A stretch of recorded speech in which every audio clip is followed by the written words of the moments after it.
நான். பிரம்மபுத்திரரே, தாங்கள் சர்வஜன், லோககுரு, எல்லா உலகமும் செல்பவர்.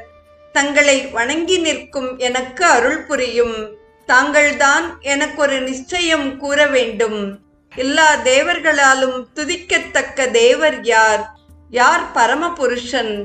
யார் அழிவில்லாதவன்? ஏழையின் துன்பத்தை விரைவில் அகற்றுபவர் யார்? யாரை நான் சரணடைவது? மகாமுனியே, பித்ரு சாபத்தினால் உண்டான கஷ்டத்தால் துன்பப்படும் நான் எவரருளால் காப்பாற்றப்படுவேன் என பலவாறு புலம்பினான்.